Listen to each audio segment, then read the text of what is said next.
भले ही Jiang Fei को नहीं पता था कि ऊ येजी उसका होली ट्वाइलाइट बाउ क्यों छीनना चाहते थे, पर उसने ऊ येजी से इस बारे में पूछने की हिम्मत नहीं की। जियांग फे बस चुपचाप एक तरफ खड़ा रहा।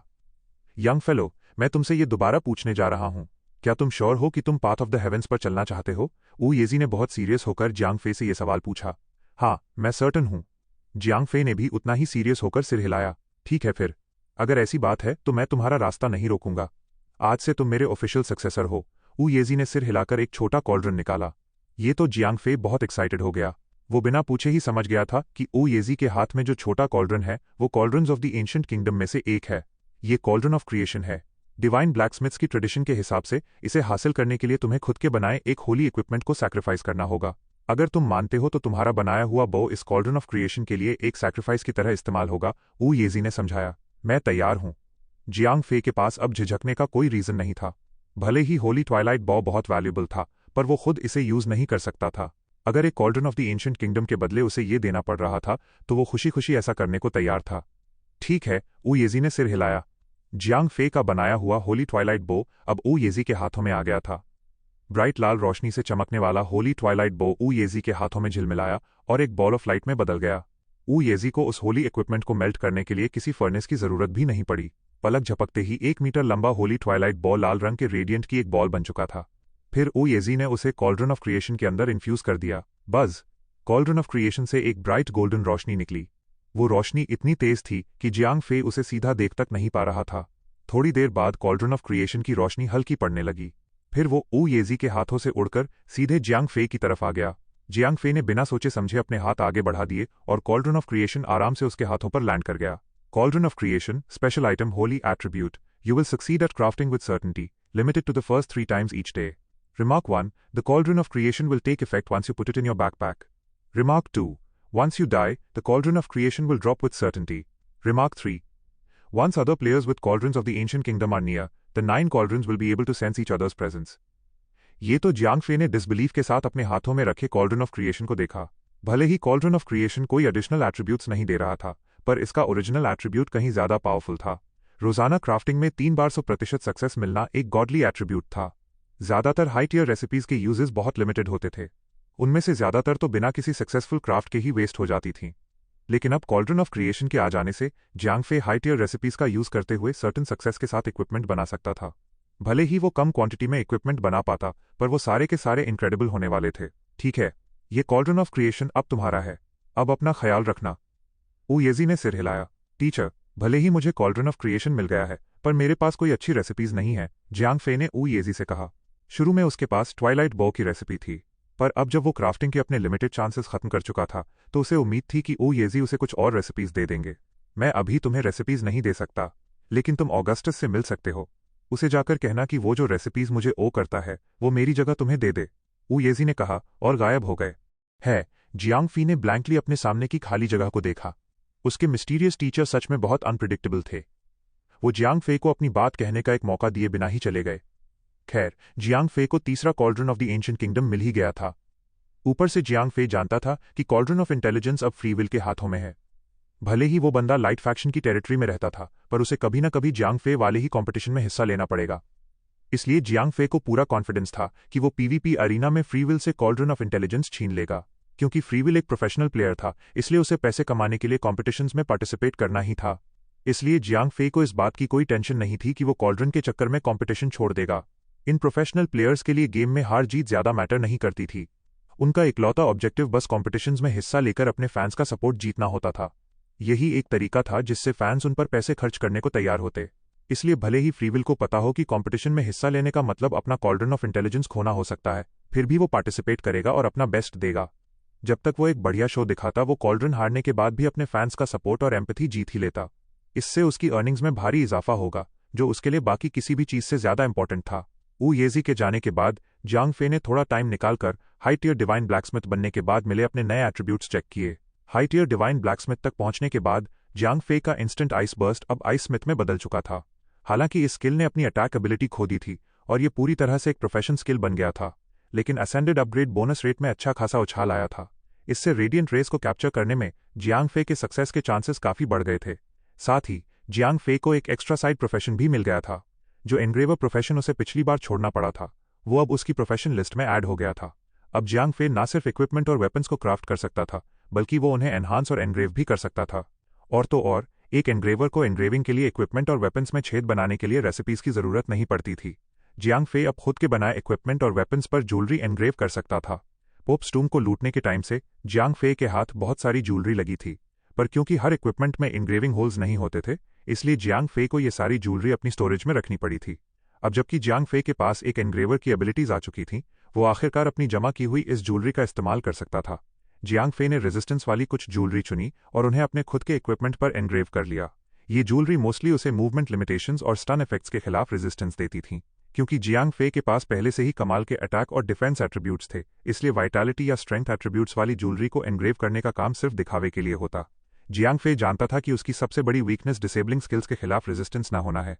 अगर कोई उस पर डिसेबलिंग स्किल्स का इस्तेमाल कर देता तो वो बहुत पैसिव हो जाता। लेकिन अब जब उसने पूरी बॉडी पर रेजिस्टेंस देने वाली ज्वेलरी पहन रखी थी और साथ ही उसका लेवल भी काफी ज्यादा था, तो जियांग फे को यकीन था कि उस पर ज्यादातर प्लेयर्स की डिसेबलिंग स्किल्स का कोई असर नहीं होगा। अगर प्लेयर्स किस्मत से उसे डिसेबल करने में कामयाब हो भी गए, तब भी ये बस कुछ देर के लिए ही होगा। किसी भी हाल में वो उसे 1 सेकंड से ज्यादा डिसेबल नहीं कर सकते थे।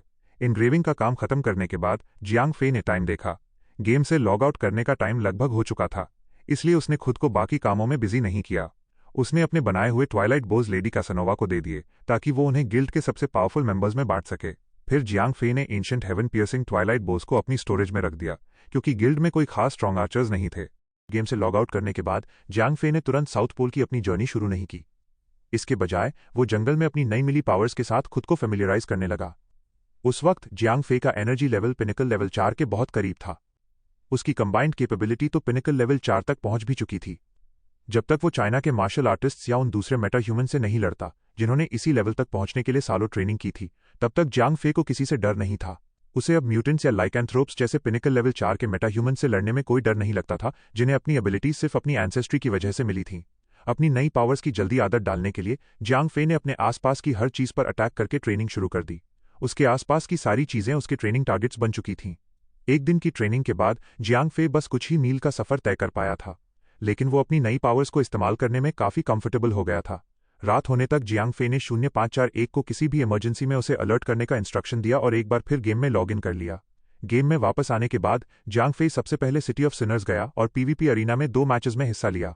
फिर उसने नेफिलिम किंग्स पैलेस जाने की तैयारी की, क्योंकि आज जियांग फे का सामना जिन 2 ओपोनेंट से हुआ था उनकी एबिलिटीज बहुत कॉमन थीं, इसलिए उन्हें हराने में उसे ज्यादा टाइम या एफर्ट नहीं लगा। लेकिन जब नेफिलिम किंग्स पैलेस जाने का वक्त आया तो जियांग फे सीरियस हो गया। भले ही इजाबेला मरी नहीं थी और इवॉल्व भी हो चुकी थी, पर 0541 उसे गेम से बाहर नई दुनिया में ले आया था। गेम के हिसाब से देखा जाए तो वो बहुत पहले मर चुकी थी, इसलिए जियांग फे को समझ नहीं आ रहा था कि वो नेफिलिम किंग ऑगस्टस से कैसे बात करे। पर जियांग फे जानता था कि वो ऑगस्टस से हमेशा नहीं बच सकता। इसके अलावा ओ येजी ने भी उसे ऑगस्टस को ढूंढकर एक रेसिपी लाने का टास्क दिया था, इसलिए उसके पास नेफिलिम किंग से मिलने के अलावा कोई ऑप्शन नहीं था। जियांग फे के लिए नेफिलिम किंग्स पैलेस कोई नई जगह नहीं थी। असल में उनकी प्रिंसेस के साथ उसके रिलेशन की वजह से गार्ड्स उसे काफी पहले से जानते थे, इसलिए किसी ने उसे रोकने की कोशिश तक नहीं की। जियांग फे आराम से नेफिलिम किंग ऑगस्टस से मिल सका। उस वक्त ऑगस्टस पैलेस में नहीं था, क्योंकि जियांग फे कोई आउटसाइडर नहीं था, इसलिए ऑगस्टस ने उससे गार्डन में मिलना सही समझा। Greetings your majesty. Jiang Fei ने रिस्पेक्ट के साथ सिर झुकाया। नेफिलिम किंग ने सिर हिलाया। बेला, वो जियांग फे जानता था कि वो इजाबेला की मौत का सच हमेशा छुपाकर नहीं रख सकता, इसलिए उसने सच बताने का फैसला किया। मुझे उसे देखने दो। नेफिलिम किंग ने अपना हाथ हिलाया और जियांग फे को अपनी बात पूरी नहीं करने दी। ठीक है, जियांग फे ने हाथ हिलाकर इजाबेला को समन किया, लेकिन उसके सामने खड़ी इजाबेला अब बस एक खाली ढांचा थी। भले ही वो बैटल में जियांग फे की मदद कर सकती थी, पर अब उसके अंदर कोई सोल नहीं थी। मेरी बच्ची इजाबेला को देखकर नेफिलिम किंग ने आह भरी। भले ही किंग हार्टलेस था, पर इजाबेला अब भी उसकी फेवरेट बेटी थी। ये सब मेरी गलती है, मैं उसे ठीक से प्रोटेक्ट नहीं कर पाया, जियांग फे ने गिल्ट के साथ कहा। भूल जाओ इसे, अब ये सब कहने का कोई फायदा नहीं है। मेरा तुमसे बस एक ही सवाल है, क्या तुम उसका बदला लोगे? नेफिलिम ने फिर से अपना हाथ हिलाया। उसके चेहरे की उदासी गायब हो गई और उसकी जगह गुस्से ने ले ली। बिल्कुल, जियांग फे ने पूरे डिटर्मिनेशन के साथ कहा। बढ़िया, मुझे पता था कि इजाबेला ने सही चॉइस की है। नेफिलिम किंग ऑगस्टस ने अपने बगल में रखी एक किताब पर जोर से हाथ मारते हुए कहा। योर मैजेस्टी, मैं अभी नागा रेस के साथ बिजी हूं। एक बार मेरा काम खत्म हो जाए तो मर्फोर्ड को कोई टेंशन नहीं रहेगी। तब तक हम लुमिनस वैटिकन के खिलाफ लड़ने के लिए उनके साथ हाथ मिला सकेंगे। इसके अलावा हम ड्रैगन रेस को भी इसमें इन्वॉल्व कर सकते हैं। जियांग फे ने एम्परर पोसेइडन को कही अपनी बात नेफिलिम किंग के सामने दोहराई। ठीक है, मुझे ये पहले से पता है। क्या तुम्हें कॉन्फिडेंस है कि तुम सक्सीड होगे? ऑगस्टस ने पूछा। क्योंकि वो पहले ही एम्परर पोसेइडन से बात कर चुका था, इसलिए उसे जियांग फे का प्लान सुनकर कोई हैरानी नहीं हुई। चाहे जो हो जाए, मैं इसे पूरा करूंगा, जियांग फे ने पूरे कॉन्फिडेंस के साथ कहा। बढ़िया, अगर तुम्हें किसी चीज की जरूरत हो तो मुझे बताना, मैं तुम्हारी मदद करने की पूरी कोशिश करूंगा। ऑगस्टस ने सिर हिलाया। सच में मुझे एक चीज चाहिए। मेरे इंस्ट्रक्टर ने मुझे एक रेसिपी लाने को कहा है जो उन्होंने आपको सेफ रखने के लिए दी थी, जियांग फे ने कहा। ओह, क्या तुम high tier divine blacksmith level तक पहुंच गए हो? ऑगस्टस हैरान रह गया। वो ऊ येजी की रेसिपी को हजारों सालों से संभाल कर रखे हुए था। उसे अच्छे से पता था कि उस रेसिपी को यूज करने की रिक्वायरमेंट्स कितनी ज्यादा थीं। हाँ, जियांग फे ने सिर हिलाया। क्या ऊ येजी ने तुम्हें कॉल्ड्रन ऑफ क्रिएशन भी दे दिया है? नेफिलिम किंग ने फिर पूछा। क्योंकि वो जानता था कि रेसिपी को यूज करने का सिर्फ एक ही चांस था, इसलिए कॉल्ड्रन ऑफ क्रिएशन के 100% सक्सेस रेट के बिना जियांग फे के लिए आइटम को सक्सेसफुली बनाना पॉसिबल ही नहीं था। हाँ, मेरे टीचर ने मुझे कॉल्ड्रन ऑफ क्रिएशन पहले ही दे दिया है, जियांग फे ने कहा। बहुत बढ़िया, बहुत बढ़िया, बहुत बढ़िया। नेफिलिम किंग ने एक ही शब्द 3 बार दोहराया। साथ ही वो ऐसा लग रहा था जैसे किसी गहरी सोच में डूब गया हो। अकदजेरिस। थोड़ी देर बाद नेफिलिम किंग ने अपने पीछे लगे स्क्रीन की तरफ उंगली हिलाते हुए आवाज लगाई। फादर। अकदजेरिस तुरंत स्क्रीन के पीछे से बाहर आ गई। जियांग फे को पता था कि अकदजेरिस इजाबेला की तीसरी सबसे बड़ी बहन, किंग नेफिलिम की सौतेली बेटी और नेफिलिम किंग्स पैलेस के सभी सर्वेंट्स की कमांडर थी। नेफिलिम क्वीन से वो प्रेशियस रेसिपी लेकर आओ, नेफिलिम किंग ने ऑर्डर दिया। जी फादर, अकदजेरिस ने कहा और तुरंत वहां से चली गई।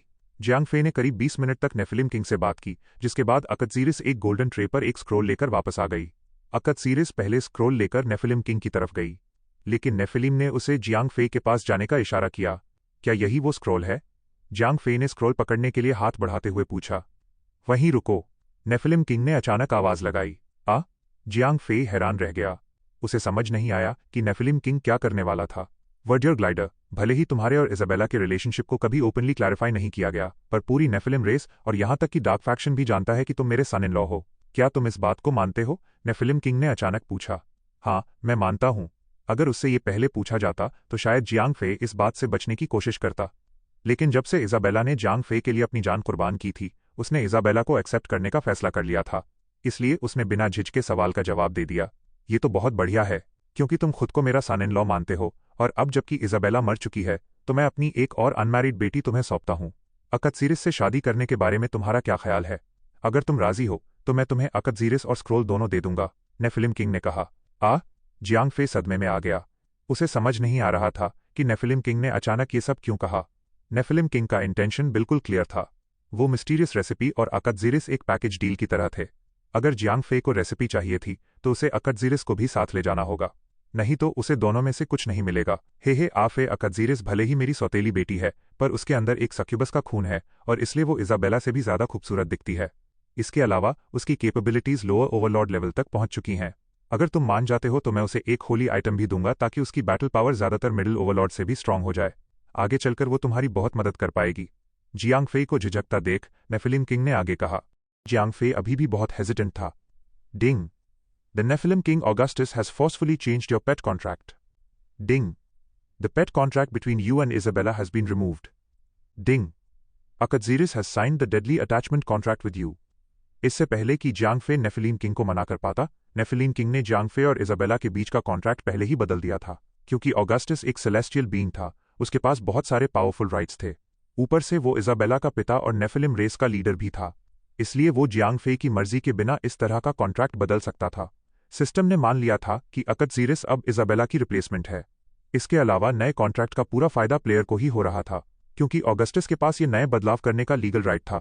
इसलिए सिस्टम ने नए कॉन्ट्रैक्ट चेंज को एक्सेप्ट करने से पहले जियांग फे को नोटिफाई तक नहीं किया। आपने ऐसा क्यों? जियांग फे के कुछ भी कहने के लिए अब बहुत देर हो चुकी थी। कॉन्ट्रैक्ट की लिमिटेशन हटते ही इजाबेला पूरी तरह से गायब हो गई। क्योंकि इजाबेला की सोल पहले ही जा चुकी थी, तो जियांग फे और उसके बीच के पेट कॉन्ट्रैक्ट की वजह से सिर्फ उसकी बिना सोल वाली बॉडी ही बची थी। कॉन्ट्रैक्ट के टर्मिनेट होने के बाद इजाबेला की बॉडी एक रेडिएंट लाइट में बदल गई और फिर पूरी तरह से गायब हो गई। उसी वक्त अकदजेरिस जियांग फे की नई पेट बन गई। और तो और, उसने जो कॉन्ट्रैक्ट साइन किया था वो इक्वल लेवल का पेट कॉन्ट्रैक्ट नहीं था, बल्कि ये एक डेडली अटैचमेंट कॉन्ट्रैक्ट था। अगर जियांग फे चाहता तो अकदजेरिस पल भर में हमेशा के लिए खत्म हो सकती थी। अगर जियांग फे कॉन्ट्रैक्ट को टर्मिनेट करने का फैसला करता तो अकदजीरिस भी मर जाती। इस कॉन्ट्रैक्ट का बस एक ही फायदा था कि अकदजीरिस अपना लेवल और कैपेबिलिटीज बरकरार रख सकती थी। उसकी जिंदगी और मौत अब तुम्हारे हाथ में है। अगर तुम उसे मार भी दो तो इससे हमारे रिश्ते पर कोई असर नहीं पड़ेगा, नेफिलिम किंग ने बहुत रूखेपन से कहा। भले ही अकदजीरिस उसकी बेटी थी, पर उसका स्टेटस इजाबेला के बराबर नहीं था। आखिरकार वो उसकी सौतेली बेटी थी, जिसका मतलब था कि उसकी नज़रों में उसकी वैल्यू बहुत कम थी। आप जियांग फे ने एक गहरी सांस ली। भले ही उसे ऑगस्टस का ये कोल्ड हार्टेड एटीट्यूड बिल्कुल पसंद नहीं आया, पर वो इसके बारे में कुछ नहीं कर सकता था। ऑगस्टस को जियांग फे के ऐसे ही रिएक्शन की उम्मीद थी कि वो इतना बेरहम नहीं हो सकता कि अकदजीरिस को मार दे। इसीलिए उसने जियांग फे को अपनी बात मनवाने के लिए फोर्स करने से पहले एक बार भी नहीं सोचा। इजाबेला की मौत के बाद से टेक्निकली जियांग फे अब उसका सन इन लॉ नहीं रहा था। शुरू में नेफिलिम किंग को इस बात से कोई खास फर्क भी नहीं पड़ा था, लेकिन हालात तब बदल गए जब जियांग फे अचानक high tier divine blacksmith level तक पहुंच गया और उसे कॉल्ड्रन ऑफ क्रिएशन भी मिल गया। ऊ येजी का डिसाइपल होने और ऊ येजी का सक्सेसर होने में जमीन आसमान का फर्क था। इसलिए जब नेफिलिम किंग को पता चला कि जियांग फे को कॉल्ड्रन ऑफ क्रिएशन मिल गया है, तो उसने ठान लिया कि वो वर्डियोर ग्लाइडर को नेफिलिम रेस में ही रोक कर रखेगा। जियांग फे उनकी वॉरफेयर से बंधा रहेगा। एक किंग के लिए किसी से डायरेक्ट सपोर्ट हासिल करने का सबसे बढ़िया तरीका उनके साथ एक फैमिली वाला रिश्ता बनाना होता था। लेकिन इजाबेला की मौत के बाद नेफिलिम किंग के पास ज्यादा ऑप्शंस नहीं बचे थे। इसके अलावा चौथे प्रिंस कर्टिस की घटिया हरकतों की वजह से नेफिलिम किंग की ज्यादातर बेटियां या तो मर चुकी थीं या उनकी शादी हो चुकी थी। सिर्फ अकदजीरिस, जो उसकी इकलौती सौतेली बेटी थी, वही अनमैरिड बची थी। इसलिए भले ही एक सौतेली बेटी होने के नाते अकदजीरिस का रैंक नीचा था, पर वही इकलौता ऑप्शन बची थी। किस्मत से अकदजीरिस के अंदर एक सक्यूबस का खून था और इसीलिए वो बेइंतहा खूबसूरत थी। अकदजीरिस को प्रमोट करने के लिए नेफिलिम किंग उसे एक होली आइटम देने और यहां तक कि एक प्रिंसेस का टाइटल देने को भी तैयार था। प्लीज मुझे अपने साथ ले चलिए। इससे पहले कि जियांग फे कुछ समझ पाता, अकदजीरिस उसके सामने घुटनों के बल बैठ चुकी थी। उसके पास जियांग फे के एक्सेप्टेंस की भीख मांगने के अलावा कोई और चॉइस नहीं थी। नेफिलिम किंग की जिद की वजह से अगर जियांग फे उसे एक्सेप्ट नहीं करता तो उसका मरना तय था। तुम जियांग फे ने बुरी तरह रो रही अकदजीरिस को देखा। वो खुद को उस कॉन्ट्रैक्ट को टर्मिनेट करने के लिए तैयार नहीं कर पाया, जिससे उसकी जान तुरंत चली जाती। छोड़ो ये सब, चलो यहां से चलते हैं। जियांग फे ने सिर हिलाया। वो फालतू की फॉर्मेलिटीज में नहीं पड़ना चाहता था। रेसिपी लेने के बाद जियांग फे पलटा और नेफिलिम किंग्स पैलेस से बाहर निकल गया। Thank you master. Thank you. अकदजीरिस जल्दी से उठी और जियांग फे के पीछे भागने लगी। दोनों नेफिलिम किंग्स पैलेस से बाहर निकल गए। दोनों में से किसी ने भी पलटकर नेफिलिम किंग को नहीं देखा। अकदजीरिस के लिए पैलेस में रुकने से बेहतर जियांग फे के साथ जाना था। भले ही कॉन्ट्रैक्ट ने उसे एक मुश्किल सिचुएशन में डाल दिया था, पर नेफिलिम किंग द्वारा किसी बारबैरिक कमांडर को तोहफे में दिए जाने से तो ये लाख गुना बेहतर था। इसके अलावा वो अच्छे से जानती थी कि जियांग फे ने इजाबेला को कितने प्यार से रखा था। अगर जियांग फे सच में उसे अपना लेता तो उसकी जिंदगी बहुत अच्छी गुजरती। नेफिलिम किंग्स पैलेस से निकलने के बाद जियांग फे सीधे डीमन ड्रैगन फोर्ट्रेस लौट आया और उसने वो मिस्टीरियस रेसिपी बाहर निकाली। Heavenly Thunder, explosive item, ancient use, deals 50 million damage to all targets in the explosion area. Damage is increased by 10x if the target is a celestial being. Remark: Heavenly Thunder deals chaotic damage. It is irresistible and can ignore all defense mechanisms. Damn! Recipe से बनने वाली चीज देखकर Jiang Fei ने जोर से सांस खींची। ये ग्नोम डिस्ट्रक्टिव सेटअप का एपिक वर्जन था। हालांकि हेवनली थंडर का एक्सप्लोजन एरिया काफी छोटा था, जिसका डायमीटर लगभग 30 मीटर का था। इसके बावजूद एक सेलेस्टियल बीइंग पर इसका डैमेज डरा देने की हद तक पावरफुल था। इसे बेसिकली सेलेस्टियल बीइंग्स को मारने के लिए ही डिजाइन किया गया था। जियांग फे सोच रहा था कि अगर वो इसे मास प्रोड्यूस कर पाता तो वो प्राइमोर्डियल सेलेस्टियल रेस का पूरा सफाया तक कर सकता था। इस रेसिपी की रिक्वायरमेंट्स बहुत ज्यादा थीं। सिर्फ एक हाई टियर डिवाइन ब्लैकस्मिथ या एक मास्टर इंजीनियर ही इसे यूज कर सकता था। ऊपर से इसे सिर्फ एक बार इस्तेमाल किया जा सकता था। अगर ये फेल हो जाता तो सारे मटेरियल्स बर्बाद हो जाते। चलो इसे बनाते हैं। हेवनली थंडर बनाने के लिए लगने वाले मटेरियल्स बहुत प्रेशियस थे, फिर भी उन्हें ढूंढना ज्यादा मुश्किल नहीं था। जियांग फे को गिल्ड की स्टोरेज में जरूरत भर का सामान मिल गया। कॉल्ड्रन ऑफ क्रिएशन की वजह से जियांग फे के रोजाना बनाए गए पहले 3 आइटम्स का सक्सेसफुली बनना तय था, इसलिए उसे फेल होने की कोई टेंशन नहीं थी। हेवनली थंडर बनाने का प्रोसेस बहुत ही उबाऊ था। इसे पूरा करने के लिए जियांग फे को ब्लैकस्मिथ शॉप में लगभग 4 घंटे बिताने पड़े। ऊ येजी ने मुझे ये बनाने को क्यों कहा? जियांग फे ने खुद से बड़बड़ाते हुए कहा।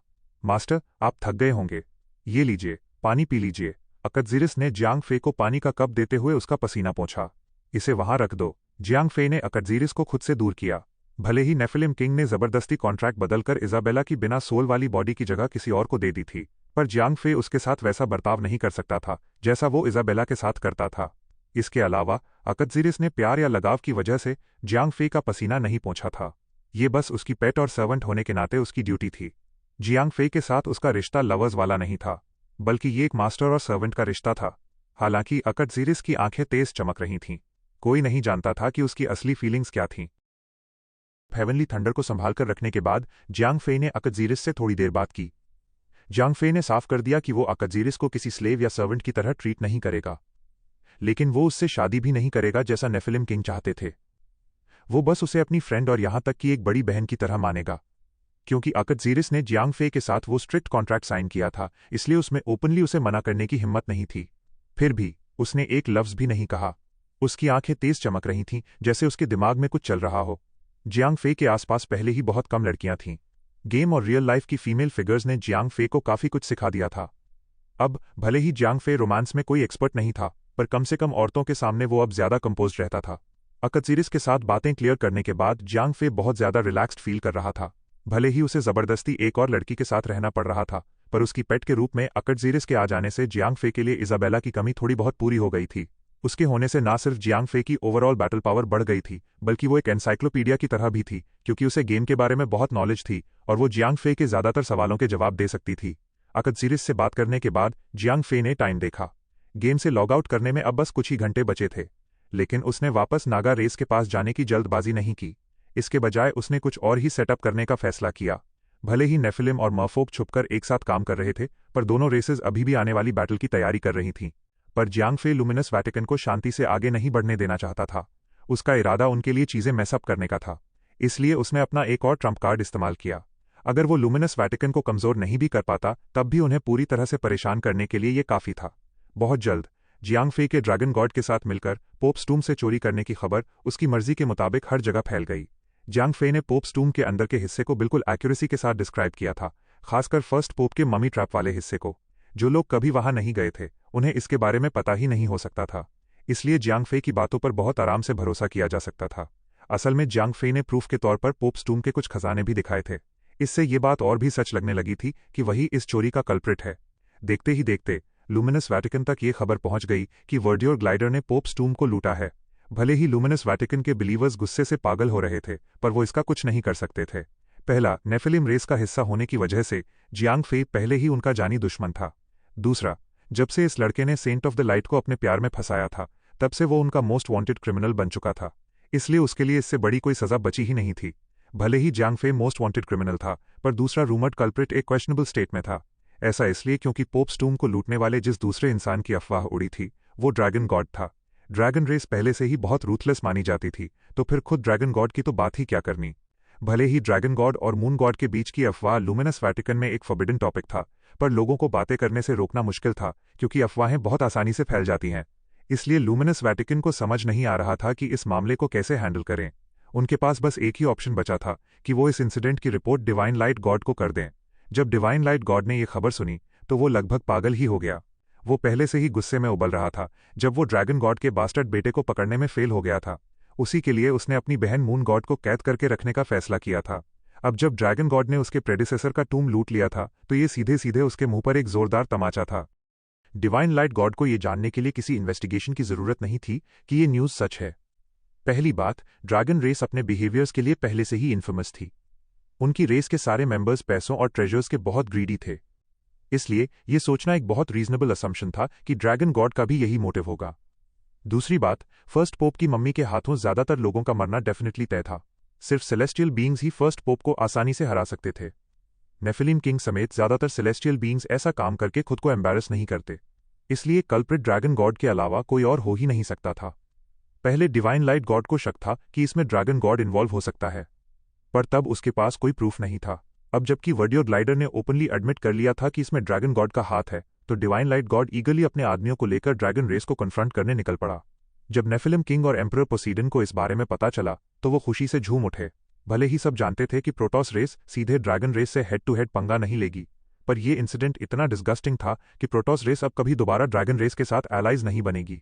जियांग फे का शुरू में प्लान था कि वो ड्रैगन रेस की टेरिटरी में जाकर ये सारा तमाशा देखेगा, पर उसे डर था कि कहीं डिवाइन लाइट गॉड उल्टे उसी को कन्फ्रंट ना करने लगे। इसलिए जियांग फे ने नेफिलिम रेस की टेरिटरी में ही रुकना सही समझा। सुबह जियांग फे ने गेम से लॉग आउट कर लिया, क्योंकि उसे अपनी नई पावर्स की अच्छी आदत हो चुकी थी। इसलिए वो तुरंत अपनी सॉर्ड पर उड़ा और साउथ की तरफ निकल पड़ा। लगभग 10 घंटे की उड़ान के बाद जियांग फे फाइनली शाम को साउथ पोल की जमीन पर पहुंच गया। कैप्टन, मेरे पास आपके लिए गुड न्यूज़ है। 0541 ने अचानक आवाज लगाई। क्या तुम्हें फ्रैगमेंट्स का सिग्नल मिल गया? जियांग फे ने एक्साइटेडली पूछा। उसे साउथ पोल पहुंचते ही तुरंत किसी गुड न्यूज़ की उम्मीद नहीं थी। बात वो नहीं है, 0541 ने जवाब दिया। फीनिक्स कॉर्प्स पूरी तरह से रिस्टोर हो चुकी है। सारे डैमेज्ड पार्ट्स हील हो गए हैं। ये ट्रांसफर ऑफ कॉन्शियसनेस के लिए एकदम रेडी है। तुरंत ट्रांसफर करो। जियांग फे खुशी से झूम उठा। अगर ऐसा था तो एरियल 24 घंटे बाद रिवाइव हो सकती थी। Yes captain. 0541 ने तुरंत वैसा ही किया जैसा जियांग फे ने कहा। 0541 फ्रैगमेंट्स के लिए स्कैन करना शुरू करो। जियांग फे बहुत एक्साइटेड था। वो बिल्कुल भी टाइम वेस्ट नहीं करना चाहता था। एक बार एरियल रिवाइव हो जाती तो जियांग फे उस ईवल बीस्ट को कंप्लीटली ओवरपावर कर सकता था। फिर जियांग फे उसके साथ जो चाहे वो कर पाता। बायो सैंपल अब उसके लिए कोई इशू नहीं रहने वाला था। अब जियांग फे का सबसे इंपॉर्टेंट मिशन इंजन रूम ढूंढना था। एक बार वो मिल गया तो इजाबेला का रिवाइवल भी बहुत जल्द हो जाएगा। यस कैप्टन, आप एरिया को स्कैन करने के लिए फ्रीली घूम सकते हैं। 0541 ने स्कैनिंग मैकेनिज्म एक्टिवेट करते हुए कहा। भले ही साउथ पोल बाकी कॉन्टिनेंट्स के मुकाबले छोटा था, पर फिर भी एक बहुत बड़ा रीजन था। क्योंकि जियांग फे के साउथ पोल पहुंचते पहुंचते काफी देर हो चुकी थी, इसलिए वो ज्यादा ग्राउंड कवर नहीं कर पाया। शाम के 9 बजे तक भी जियांग फे को कुछ नहीं मिला था। साउथ पोल में समर टाइम होने की वजह से रातें बहुत छोटी होती थीं। भले ही शाम के 9 बज चुके थे, पर आसमान अभी भी ब्राइटली लिट था। कैप्टन, हम एक दिन में सर्च कंप्लीट नहीं कर सकते। मैं सजेस्ट करूंगा कि आप कुछ खा लें और थोड़ी देर रेस्ट कर लें। 0541 ने एडवाइस किया। जियांग फे उस वक्त बहुत ज्यादा ओवर एक्साइटेड था। ठीक है, जियांग फे ने सिर हिलाया। वो जानता था कि उसे इंजन रूम तुरंत नहीं मिलने वाला, इसलिए उसने 0541 की एडवाइस मानी और आसमान से नीचे उतर गया। थोड़ा खाना खाने और कुछ देर रेस्ट करने के बाद जियांग फे गेम में वापस आ गया। क्योंकि दिन में जियांग फे का कोई कंपटीशन नहीं था, इसलिए वो बिना किसी टेंशन के नागा रेस के साथ चीजें सॉर्ट आउट कर सकता था। उस असॉल्ट के बाद से जिसने उसे गेम से बाहर होने पर मजबूर कर दिया था, जियांग फे नागा रेस की टेरिटरी में वापस नहीं गया था। उसे समझ नहीं आ रहा था कि वहां क्या हुआ होगा। क्योंकि जियांग फे नागा रीजन में टेलीपोर्टेशन पॉइंट पहले ही अनलॉक कर चुका था, इसलिए वो बड़े आराम से गोल्डन वाटर सिटी पहुंच गया। जियांग फे सीधे नागा रेस की होली सिटी नहीं गया, क्योंकि वो पहले मिराकी से मिलना चाहता था। आखिरकार वो फीमेल चीफ पहले ही उसके लिए इन्फैचुएटेड स्टेट तक पहुंच चुकी थी। जियांग फे को उम्मीद थी कि उसे नागा रेस के बारे में कुछ इंटेल मिल जाएगी। क्योंकि जियांग फे को समझ नहीं आ रहा था कि वो मिराकी को कैसे समझाए कि अकदजीरिस कौन है, इसलिए उसने उसे पेट स्पेस में बंद रखने का फैसला किया। आखिरकार जियांग फे अकदजीरिस को बहुत लंबे टाइम से नहीं जानता था। वो अकदजीरिस को वैसे ट्रीट नहीं कर सकता था जैसे उसने इजाबेला को किया था, इसलिए उसे अकदजीरिस का ओपिनियन मांगने की जरूरत भी नहीं थी। वैसे भी अगर जियांग फे अकदजीरिस से पूछता भी तो उसमें उसके डिसीजन पर सवाल उठाने की हिम्मत नहीं होती, क्योंकि उसने हाल ही में उसे ज्वाइन किया था। जैसे ही जियांग फे टेलीपोर्टेशन पॉइंट पर अपीयर हुआ, उसके बगल में एक गोल्डन लाइट चमकी। मिराकी आ चुकी थी। शफल आते ही मिराकी ने सबसे पहला काम टेलीपोर्टेशन पॉइंट की निगरानी कर रहे दोनों गार्ड्स को मारने का किया। क्या बात है? जियांग फे हैरान रह गया। उसे समझ नहीं आया कि मिराकी अपने ही सोल्जर्स को क्यों मारेगी। तुम वापस क्यों आए? मिराकी ने टेंशन में पूछा। जियांग फे अभी भी कंफ्यूज था। क्वीन ने तुम्हें अरेस्ट करने का ऑर्डर दिया है, मिराकी ने परेशान होते हुए कहा। नागा क्वीन बहुत अपसेट थी जब पिछली बार जियांग फे यहां से गायब हो गया था। उसने लगभग उसे अपने कंट्रोल में कर ही लिया था, लेकिन वो बिना एक भी शब्द कहे गायब हो गया था। इस बात ने क्वीन को बहुत गुस्सा दिला दिया था, इसलिए जियांग फे के लॉग ऑफ करने के कुछ ही देर बाद उसने तुरंत उसे अरेस्ट करने का ऑर्डर दे दिया था। किस्मत से अगले दिन जब जियांग फे ने गेम में लॉग इन किया तो नागा क्वीन पैलेस में नहीं थी, नहीं तो उसी वक्त वहां फाइट शुरू हो जाती। इसलिए जैसे ही गोल्डन वाटर सिटी में जियांग फे का ऑरा महसूस हुआ, मिराकी तुरंत भागती हुई आ गई। उसने टेलीपोर्टेशन पॉइंट पर उन 2 गार्ड्स को मार दिया था ताकि जियांग फे एक्सपोज ना हो जाए। तुरंत यहां से चले जाओ। भले ही मैं चीफ हूं, पर सोल्जर्स सिर्फ क्वीन के वफादार हैं। मैं तुम्हें ज्यादा देर तक कवर नहीं कर सकती, मिराकी ने जियांग फे से कहा। बिल्कुल नहीं, मैं नहीं जा सकता। जाहिर है जियांग फे वापस नहीं जा सकता था। अगर वो चला जाता तो वो नागा सोल कैसे चुरा पाता? हा, मिराकी, क्वीन बिल्कुल सही कह रही थीं। तुम सच में इस नेफिलिम लड़के पर फिदा हो गई हो। ठीक उसी वक्त कोई चलकर टेलीपोर्टेशन पॉइंट की तरफ आया। तुम यहां क्या कर रहे हो? ये कौन है देखकर मिराकी सन्न रह गई। क्या तुम हैरान हो? अब तुम दोनों यहां से भागने की हिम्मत भी मत करना। एक गोल्डन प्लेटेड आर्मर पहने हुए मेल नागा ने मजाक उड़ाते हुए हंसकर कहा। Ralph, Naga race intermediate overlord level, 95 health points, 88 million attack power, 85,000 remark, Naga races commander of the guards. ये क्वीन के सबसे ट्रस्टेड फॉलोअर्स में से एक है। ये क्वीन के लिए पूरी तरह से डिवोटेड है और मुझसे कहीं ज्यादा पावरफुल है। जल्दी यहां से भाग जाओ, मिराकी ने धीरे से जियांग फे से कहा। जियांग फे झिझका। भले ही मिराकी ने उसे बहुत ट्रबल दी थी, पर जियांग फे के लिए इन्फैचुएटेड स्टेट तक पहुंचने के बाद उसने उसका काफी ख्याल रखा था। इसलिए जियांग फे उस वक्त उसे ऐसे बीच मंझधार में नहीं छोड़ सकता था। हा, क्या तुम अभी भी भागने का प्लान बना रहे हो? ठीक उसी वक्त एक और मेल नागा वहां आ गया। ओ नो, ये यहाँ क्या कर रहा है? मिराकी तो जैसे फाइट बैक करने की अपनी विल पावर ही खोती जा रही थी। Clark, Naga race intermediate overlord level, 96 health points, 90 million attack power, 82,000 remark the Naga queens chief of servants. ये कौन है? जियांग फे ने पूछा। ये भी क्वीन के ट्रस्टेड फॉलोअर्स में से एक है। ये दोनों क्वीन के लिए पूरी तरह लॉयल हैं, मिराकी ने हेल्पलेसली कहा। उसने 2 इंटरमीडिएट ओवरलॉर्ड्स के खिलाफ लड़ने की उम्मीद पूरी तरह छोड़ दी थी। एक लोअर टीयर ओवरलॉर्ड के तौर पर उसकी एबिलिटीज उन दोनों के आगे कहीं नहीं टिकती थीं। क्या तुम दोनों हमें मारने आए हो? जियांग फे ने क्यूरियोसिटी से पूछा। HMPH, हम तो यही चाहते थे, पर क्वीन ने हमें तुम्हें जिंदा पकड़ने का ऑर्डर दिया है। रही बात इस SLN2T की, तो अगर इसने जरा भी रेजिस्ट किया तो हम इसे मार देंगे। अगर ये अपनी मर्जी से हमारे साथ चलती है तो हम इसे होली ऑल्टर को सौंप देंगे। क्लार्क ने कहा। अगर ऐसी बात है तो मैं रेजिस्ट नहीं करूंगा। जियांग फे ने अपने दोनों हाथ नीचे कर लिए। ऐसे सर्कमस्टांसेस में जियांग फे किसी भी हाल में ये फाइट नहीं जीत सकता था। भले ही वो अबिसल गेट का यूज करके भाग सकता था, पर अगर वो ऐसा करता तो वो अपनी क्वेस्ट कभी पूरी नहीं कर पाता जिसके लिए वो यहाँ आया था।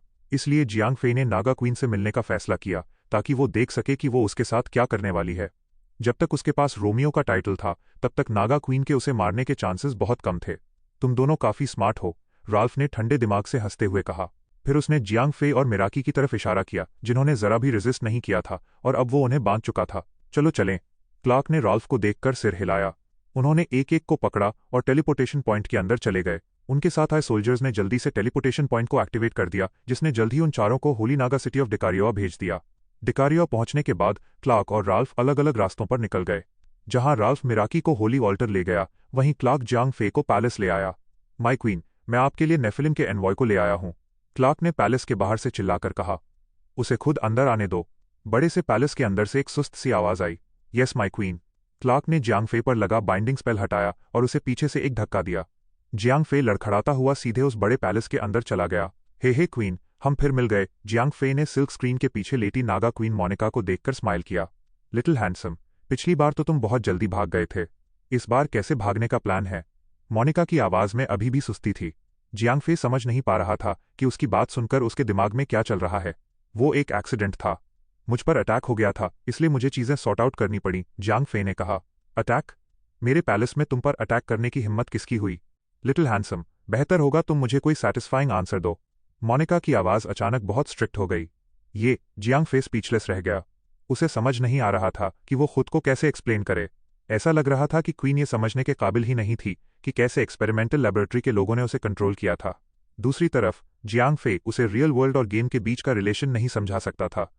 HMPH, तुम्हारे पास कहने के लिए कुछ नहीं है? कोई आए और इसे यहां से ले जाए, क्वीन ने आवाज लगाई। उसके एटीट्यूड में ये एक ड्रास्टिक चेंज था। बस एक सेकंड पहले तक वो उससे कितने प्यार से बात कर रही थी, पर पलक झपकते ही वो पूरी तरह मर्सिलेस हो चुकी थी। Yes my queen. क्योंकि क्लार्क पैलेस के बिल्कुल बाहर ही था, मोनिका का कमांड सुनते ही वो तुरंत अंदर आ गया। पैलेस के अंदर आते ही क्लार्क ने जियांग फे पर एक बाइंडिंग स्पेल लगा दिया। फिर उसने जियांग फे को उठाते हुए क्वीन से पूछा, माय क्वीन, मैं इसे कहाँ भेजूं? क्या वो SLN2TTY मिराकी इस नेफिलिम के प्यार में पागल नहीं थी? उन दोनों को ईविल गॉड सोलान को सर्व करने दो, मोनिका ने बहुत रूखेपन से कहा। यस योर मैजेस्टी, क्लार्क ने स्माइल करते हुए जवाब दिया। क्लार्क हमेशा से क्वीन के फेवरेट्स में से एक रहा था। जब क्वीन उसके बजाय जियांग फे पर ज्यादा अटेंशन देती थी तो उसे बहुत जेलसी होती थी और इसलिए वो जियांग फे से काफी चिढ़ता था। लेकिन अब जब क्वीन अपने नए खिलौने से बोर हो चुकी थी और उसे ईविल गॉड सोलान को सैक्रिफाइस करना चाहती थी, तो क्लार्क खुशी खुशी उसका ऑर्डर मानने को तैयार था। जैसे उसे डर हो कि कहीं क्वीन अपना माइंड चेंज ना कर ले, क्लार्क जियांग फे को अपने हाथों में पकड़कर होली ऑल्टर की तरफ भागने लगा। जियांग फे सन्न रह गया। अपनी जान बचाने के लिए वो गेम से लगभग लॉग आउट करने ही वाला था, क्योंकि वो अभी भी सिटी में था। वो गेम से लॉग आउट करके किसी भी वक्त बचकर निकल सकता था। लेकिन जब उसने सुना कि उसे होली ऑल्टर भेजा जाएगा तो जियांग फे खुशी से झूम उठा। अगर उसे लॉग आउट करना भी पड़ा तो वो होली ऑल्टर पहुंचने के बाद ही ऐसा करेगा। इस तरह अगली बार गेम में लॉग इन करने पर नागा सोल को चुराना काफी आसान हो जाएगा। ये पक्का करने के लिए कि जियांग फे जल्द से जल्द मर जाए, क्लार्क अपनी फुल स्पीड में होली हॉल की तरफ भागा। थोड़ी ही देर में वो जियांग फे को होली ऑल्टर के रीजन में ले आया। तुम यहाँ क्या कर रहे हो? राल्फ ने पूछा। उसने अभी अभी मिराकी को होली ऑल्टर के हवाले किया था और अभी वहां से गया नहीं था। क्वीन ने ऑर्डर दिया है कि इसे और मिराकी को इविल गॉड सोलान के सामने सैक्रिफाइसेस की तरह पेश किया जाए। क्लार्क ने खुशी खुशी कहा। ओ, ये तो बहुत बढ़िया है, राल्फ ने हंसते हुए कहा। वो भी मोनिका के फेवरेट्स में से एक था और क्लार्क की तरह ही जियांग फे से जेलसी फील करता था। जब क्वीन ने उन्हें जियांग फे को जिंदा पकड़ने को कहा था तो क्लार्क और राल्फ दोनों खुश नहीं थे। अब जब जियांग फे को इविल गॉड सोलान के आगे सैक्रिफाइस किया जाने वाला था तो दोनों खुशी से पागल हो रहे थे। क्लार्क, तुम यहाँ क्या कर रहे हो? होली ऑल्टर से बाहर आते हुए एक प्रीस्टेस ने पूछा। भले ही क्लार्क और राल्फ क्वीन के ट्रस्टेड फॉलोअर्स थे, पर मेल नागास होने की वजह से उन्हें होली ऑल्टर के अंदर जाने का कोई राइट नहीं था। Greetings priestess. क्लार्क और राल्फ ने घुटनों के बल बैठकर उसे ग्रीट किया। साफ था कि ज्यादा पावरफुल होने के बावजूद मेल नागास के तौर पर उनका स्टेटस फीमेल नागास से बहुत नीचा था। हम क्वीन के ऑर्डर पर आए हैं। क्वीन इसे और मिराकी दोनों को इविल गॉड सोलान के सामने सैक्रिफाइस करना चाहती हैं। उसे ग्रीट करने के बाद क्लार्क ने कहा, ठीक है, इसे मुझे सौंप दो। फीमेल प्रीस्टेस ने सिर हिलाया और क्लार्क से जियांग फे को ले लिया। Yes priestess. क्लार्क ने जल्दी से सिर हिलाया। शफल। जैसे ही वो फीमेल प्रीस्टेस जियांग फे के पास आई, उसके लिए उसकी रेपुटेशन बदलकर रिस्पेक्ट में बदल गई। फिर वो फीमेल प्रीस्टेस जियांग फे को होली ऑल्टर में ले गई। क्योंकि वो उसे रिस्पेक्ट के साथ ट्रीट कर रही थी, इसलिए उसके एक्शंस क्लार्क से कहीं ज्यादा जेंटल थे, जो जियांग फे को न्यूट्रल रेपुटेशन के साथ ट्रीट कर रहा था। तो ये है इविल गॉड सोलान का होली ऑल्टर, जियांग फे ने खुद से बड़बड़ाते हुए कहा। सच कहूं तो ये जगह बाकी होली सिटी के मुकाबले काफी नई लग रही थी। इसके अलावा यहाँ का आर्किटेक्चर स्टाइल भी बहुत अलग था। जियांग फे साफ देख सकता था कि होली ऑल्टर को बनाने में लगी स्किल्स बाहर की होली सिटी को बनाने वाली स्किल्स से बिल्कुल अलग थीं। सारे नागस असल में हाई एल्व्स ही थे जिन्हें समंदर में निकाल दिया गया था। क्योंकि उनके बीच कोई एडवांस्ड बिल्डर्स नहीं थे, इसलिए होली सिटी में उनकी बनाई चीजें होली ऑल्टर के अंदरूनी हिस्से जितनी शानदार नहीं दिखती थी, जहां सिर्फ बेस्ट मटेरियल्स का इस्तेमाल हुआ था। तुम इसे यहां क्यों लाए हो? ठीक उसी वक्त जियांग फे ने होली ऑल्टर में किसी ऐसे को देखा जिससे वो पहले मिल चुका था। Greetings priestess Rebecca.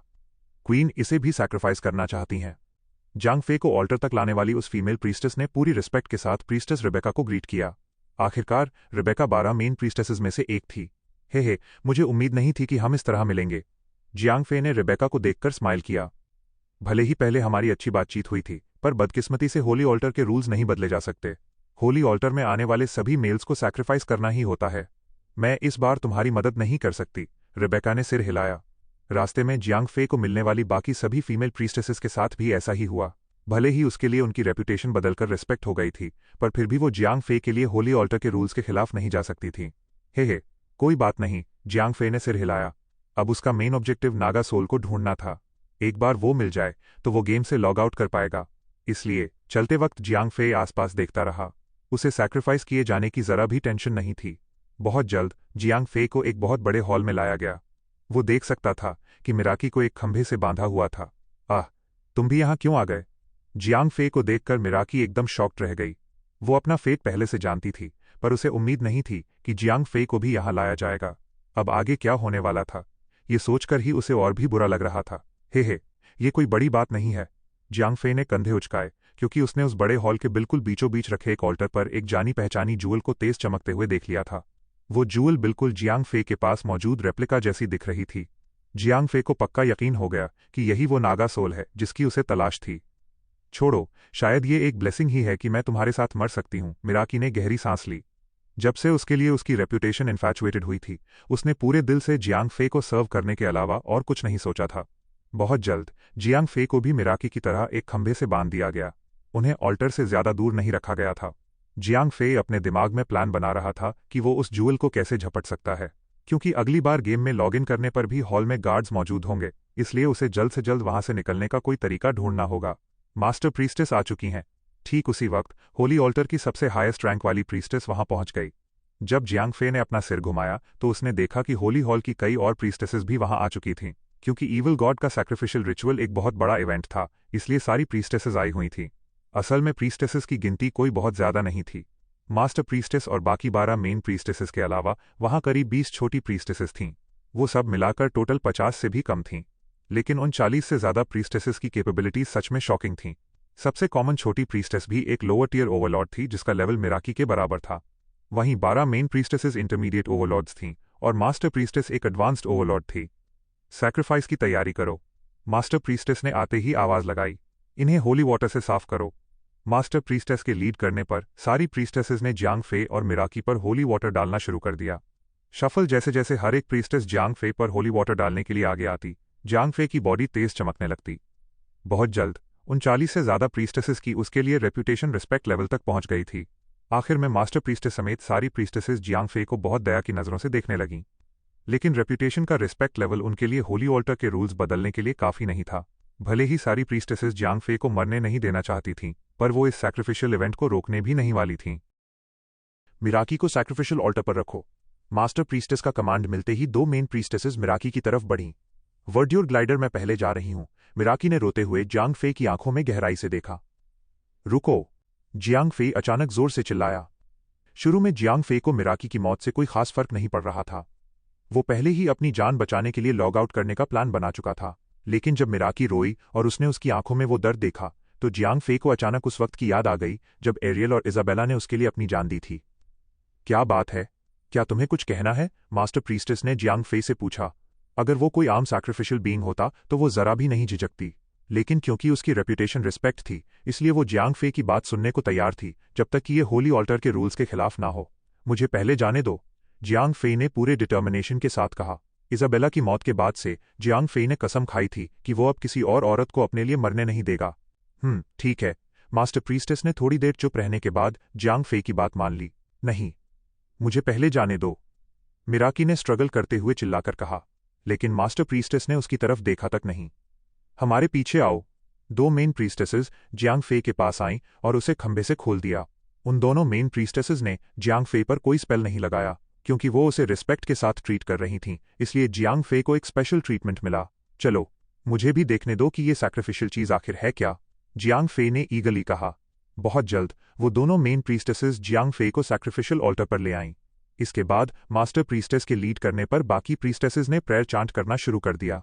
लगभग 10 मिनट बाद जियांग फे को अपना विजन धुंधला होता हुआ महसूस हुआ। ये क्या हो रहा है? एक olden day teleportation point? Jiang फे हैरान रह गया। वो पहले भी ये एक्सपीरियंस कर चुका था। ये टेलीपोर्टेशन पॉइंट को एक्टिवेट करने का एक बहुत पुराना तरीका था। ज्यादातर नए टेलीपोर्टेशन पॉइंट्स तुरंत इफेक्ट में आ जाते थे, लेकिन टेक्नोलॉजी में फर्क होने की वजह से नए टेलीपोर्टेशन पॉइंट्स की टेलीपोर्टेशन रेंज बहुत लिमिटेड होती थी। नए वाले किसी को अलग अलग वर्ल्ड्स के पार्ट टेलीपोर्ट नहीं कर सकते थे, इसलिए किसी दूर की जगह पर जाने के लिए बीच के कई इंटरमीडियरी टेलीपोर्टेशन पॉइंट से होकर गुजरना पड़ता था।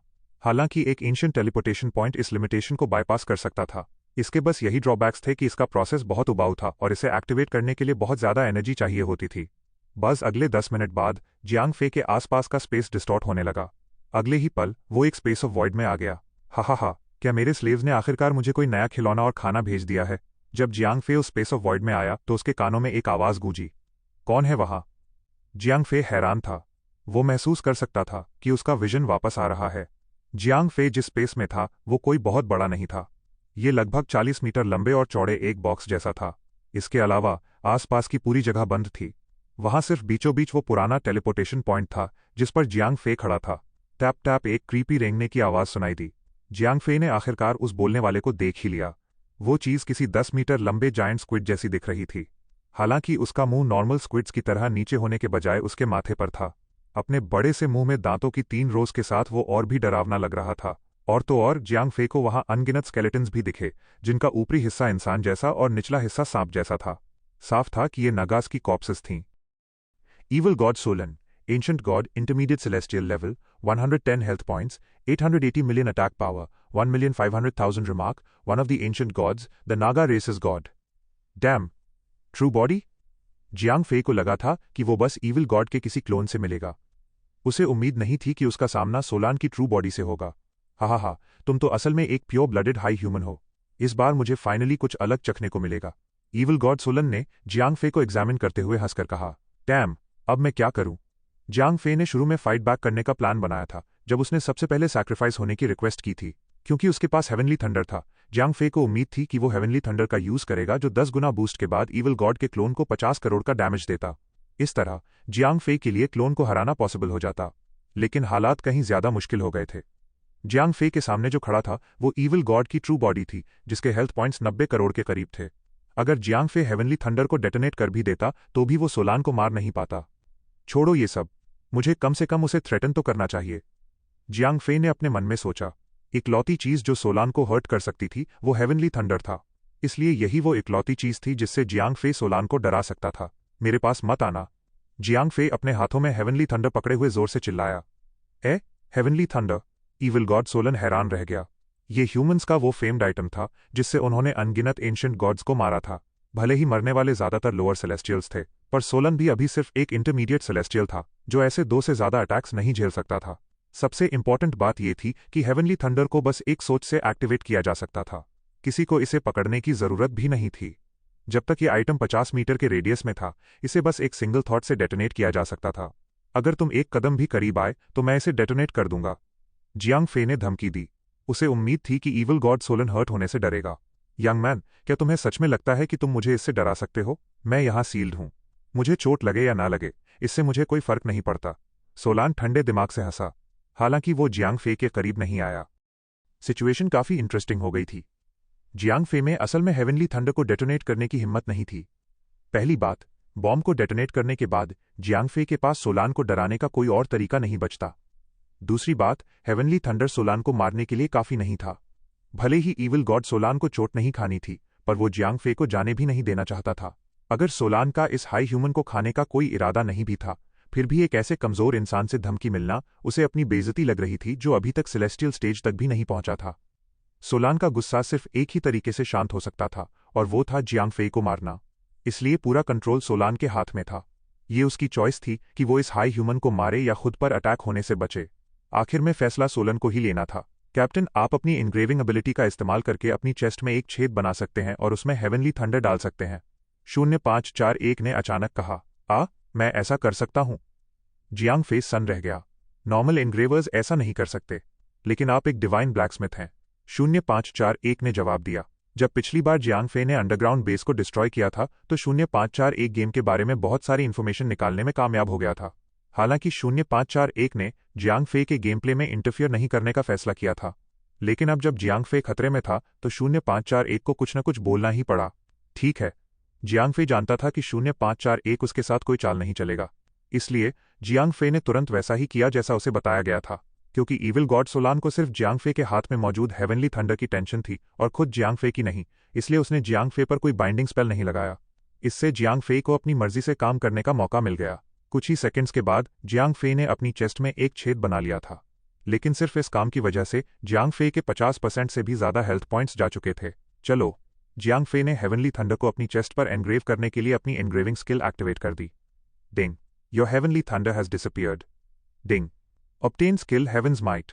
This skill can only be used once. Damn, क्या तुम मेरे साथ मजाक कर रहे हो? जियांग फे सन रह गया। हेवनली थंडर को अपनी चेस्ट पर एनग्रेव करने के बाद वो बॉम्ब एक स्किल में बदल चुका था, लेकिन ना तो उसका डैमेज बढ़ा था और ना ही उसे यूज करने की गिनती। उसकी सारी मेहनत पानी में जा चुकी थी। बस एक ही चीज बदली थी, और वो ये कि अब जियांग फे को उस आइटम को अपने हाथ में नहीं पकड़ना था। हा बेवकूफ इंसान, बिना बात के हाथ पैर मारना बंद करो। सोलान ने जियांग फे का मजाक उड़ाया। असल में उसने जियांग फे की हरकत पहले ही देख ली थी, पर उसने उसे रोकने की जरूरत ही नहीं समझी। सोलान की नजरों में जियांग फे बस एक लेवल 70 की चींटी था। ओवरलॉर्ड लेवल तक पहुंचे बिना जियांग फे सोलान का कुछ नहीं बिगाड़ सकता था। इसलिए सोलान को जियांग फे की इन बेवकूफी भरी हरकतों से कोई फर्क नहीं पड़ रहा था। वो बस हेवनली थंडर की चोट से बचना चाहता था। 0541, तुमने मुझसे ऐसा क्यों करवाया?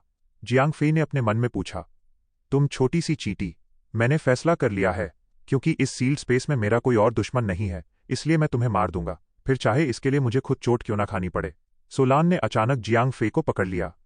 कैप्टन, अपना मलिशियस एम्प्लीफिकेशन एक्टिवेट करो, 0541 ने जियांग फे के मन में चिल्लाकर कहा। Malicious amplification. जियांग फे के पास सोचने तक का टाइम नहीं था। उसने बिल्कुल वैसा ही किया जैसा 0541 ने कहा। शफल जियांग फे के सिर के ऊपर मलिशियस एम्प्लीफिकेशन का एक बोनस स्टेट आ गया।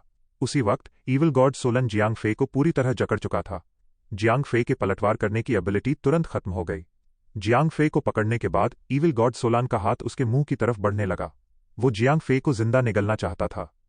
कैप्टन, हेवनली थंडर को डेटोनेट करो, 0541 चिल्लाया। ठीक है।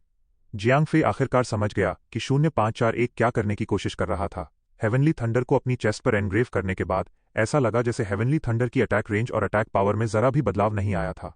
अभी भी इसका सिर्फ एक ही यूज बचा था, लेकिन ये एक एक्सप्लोसिव आइटम से बदलकर जियांग फे की स्किल बन चुका था। इस तरह मलिशियस एम्प्लीफिकेशन का इफेक्ट हेवनली थंडर पर काम कर सकता था। Malicious amplification. In the next 10 seconds, your next skill और attack will deal double damage. मरो, जियांग फेई ने गुस्से में अपने मन में चिल्लाकर कहा। भले ही उसकी बॉडी को दबा दिया गया था, पर हेवनली थंडर को डेटोनेट करने के लिए बस एक सोच की जरूरत थी। एक स्किल बन जाने के बावजूद हेवनली थंडर के एट्रीब्यूट्स बिल्कुल नहीं बदले थे। सिर्फ एक ही बदलाव हुआ था कि वो आइटम अब एक स्किल बन गया था। बूम! एक जोरदार आवाज के बाद एक गोल्डन थंडरबोल्ट अचानक फट पड़ा। डिंग! जियांग फेई के सारे हेल्थ पॉइंट्स खत्म हो चुके थे, लेकिन उसकी बॉडी पर एक गोल्डन रोशनी चमकी। डिवाइन ब्लैकस्मिथ्स ब्लेजिंग हैमर एक्टिवेट हो गया था। जियांग फेई की मौत टल गई थी क्योंकि उसके 50% हेल्थ पॉइंट्स रिकवर हो गए थे। तुम कीड़े, क्या तुम्हें लगता है कि तुम मुझे मार सकते हो? ईविल गॉड सोलन हंसा और उसके सारे हाथ उसका चेहरा ढकने लगे। क्योंकि उसने जियांग फेई को मारने का फैसला कर लिया था, इसलिए ईविल गॉड सोलन डैमेज झेलने के लिए तैयार था। उसने डैमेज को ब्लॉक करने के लिए अपने हाथों को सैक्रिफाइस करने का प्लान बनाया था। आखिरकार उस सील्ड स्पेस में कोई और दुश्मन नहीं था। सोलान को थोड़ा डैमेज मिल भी जाता तो कोई फर्क नहीं पड़ता, पर सोलन को जियांग फेई के इस चालाकी भरे अटैक की कोई उम्मीद नहीं थी। आइटम के स्किल में बदलने के बाद हेवनली थंडर के ओरिजिनल 50 करोड़ डैमेज को जियांग फेई के मलिशियस एम्प्लीफिकेशन ने डबल कर दिया था। 100 करोड़ का डैमेज कोई ऐसा अमाउंट नहीं था जिसे सोलन झेल सकता। शफल उस गोल्डन थंडरबोल्ट ने सबसे पहले सोलान के उस हाथ को निगल लिया जिसने जियांग फेई को पकड़ रखा था। वो हाथ थंडरबोल्ट की वजह से तुरंत टुकड़ों में उड़ गया। तब तक जियांग फेई सोलान का घबराया हुआ चेहरा देख पा रहा था। ये कैसे हो सकता है? ईविल गॉड सोलन को बिल्कुल उम्मीद नहीं थी कि हेवनली थंडर इतना स्ट्रांग होगा, पर वो थंडरबोल्ट उसकी नाक के इतने करीब एक्टिवेट हुआ था कि उसके पास बचने का कोई चांस ही नहीं था। ऊपर से वो सील्ड स्पेस इतना छोटा था कि वो भागकर जा भी कहां सकता था। उसके सारे हाथों के टुकड़ों में उड़ जाने के बाद वो गोल्डन थंडरबोल्ट आखिरकार सोलान के चेहरे पर जा लगा। बैंग! एक और जोरदार आवाज के साथ सोलन का सिर उड़ गया। उसका पर्पल खून उड़कर जियांग फेई की पूरी बॉडी पर आ गिरा। आह! डैम! जियांग फेई को अपनी पूरी बॉडी में भयंकर दर्द महसूस हो रहा था क्योंकि उसके हेल्थ पॉइंट्स तेजी से कम होने लगे थे। Divine shield! जियांग फेई ने तुरंत अपना इनविंसिबल स्टेट एक्टिवेट कर लिया, पर उसके हेल्थ पॉइंट्स अभी भी गिर रहे थे। साफ था कि उसे जिस तरह का डैमेज मिला था वो इनविंसिबल इफेक्ट को इग्नोर कर सकता था। डार्न! जियांग फेई ने गुस्से में अपनी जांघ पर हाथ मारा। क्योंकि उसने अपने लाइट ब्रिंगर्स आर्मामेंट्स उतार दिए थे, इसलिए उसके हेल्थ पॉइंट्स अब ऑटोमैटिकली रिकवर नहीं हो रहे थे। Pen suppression! जियांग फेई के पास बाकी लाइफ सेविंग स्किल्स एक्टिवेट करने के अलावा कोई चॉइस नहीं थी। पेन सप्रेशन ने उसके डैमेज को 80% तक कम कर दिया, जिससे जियांग फेई के हेल्थ पॉइंट गिरने की स्पीड थोड़ी स्लो हो गई। जियांग फेई के हेल्थ पॉइंट्स गिरना बंद होने के बाद उसने चैन की सांस ली। उसके पास 2000 से भी कम हेल्थ पॉइंट्स बचे थे। कोई एक्सपीरियंस क्यों नहीं मिला? जियांग फेई सन रह गया। फिर उसने कॉशन के साथ आसपास देखा। अगर सोलान नहीं मरा था तो जियांग फेई बड़ी मुसीबत में फंसने वाला था। Slab!